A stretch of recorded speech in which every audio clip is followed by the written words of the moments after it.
After our afternoon recovery session, we made it back to the beach just before dark. It looked like what little tide had come up might have been enough to cover the pots up. I couldn't wait to see if we'd been lucky.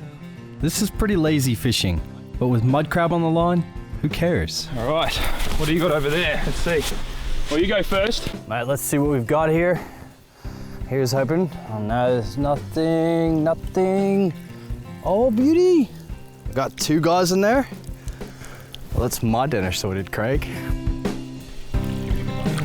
What have we got? Oh, 1, 2. We got 4. I got 4. 4. We've probably got 2 keepers. Well, I think we'll call that one a draw, eh? Either way, good work, mate. Well done, man. Awesome. This is one of the little guys that we got in the net, and he's definitely not big enough to eat. So we'll put him back and let him get a bit bigger for next time. This here beauty, this is what you want. He's definitely big enough. He's size, and he is gonna be dinner tonight. Look at that claw. Look at that. That is a good feed right there. I reckon these are my favorite thing to eat out of any animal. Well, mate, I reckon we gotta get the fire going. Now it was time for a proper mud crab barbecue, Outback style. We're gonna keep things nice and simple tonight, cooking these muddies. There are a few great recipes out there. One of the best ones is actually gutting them, just cooking them in salt water.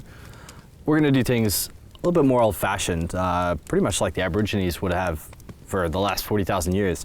We're just gonna chuck them right onto a bed of coals. So the first thing we're gonna do here is just pull some coals out. Once we've got a nice flat bed of coals here, we're just gonna grab these guys, find a nice hot spot, and chuck them right in the coals. What that's gonna do is cook these guys nice and evenly, and we can control the heat. Basically, we leave them in there for anywhere from 5 to 10 minutes, depending on your fire, until they're bright red, and a little bit more, just for luck.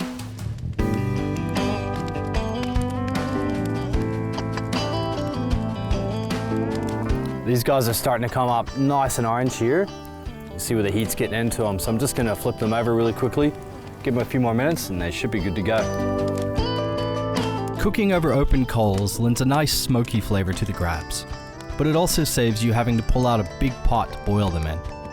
It only takes a few minutes from top to bottom until dinner's ready. Long enough to get 1 beer in you, I reckon.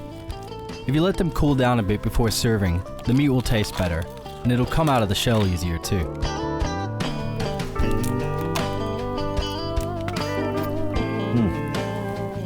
What do you reckon of the recipe, Matt? That's absolutely fantastic, man.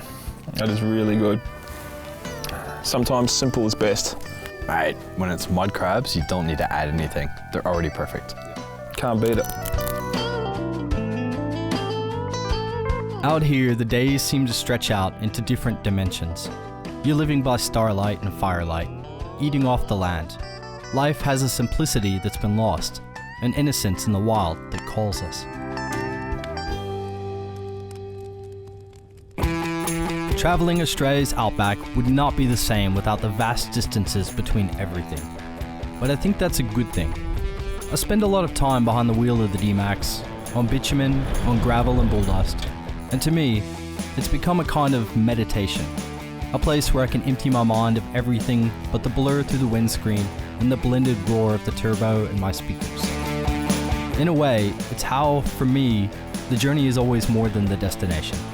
You can use any map to find where you're going, but like Melville said, true places aren't on any map. If you want to find yourself, that happens on the way.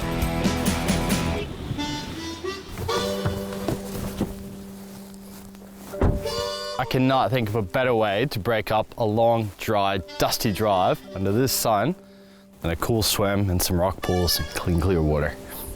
Rosie Creek runs like a snake across Lorella Springs, and while much of it is hidden or shallow in the dry, there are still a few magic places left if you know where to look.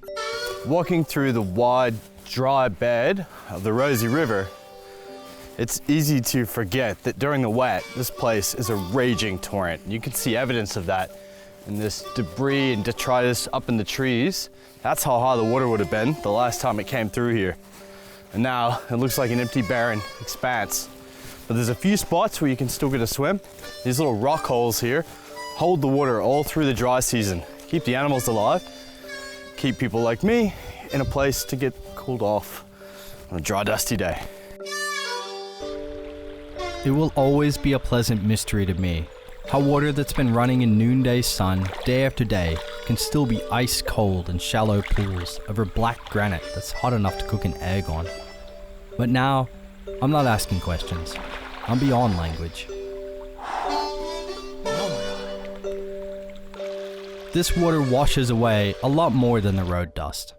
Out here, it cleanses the doors of perception.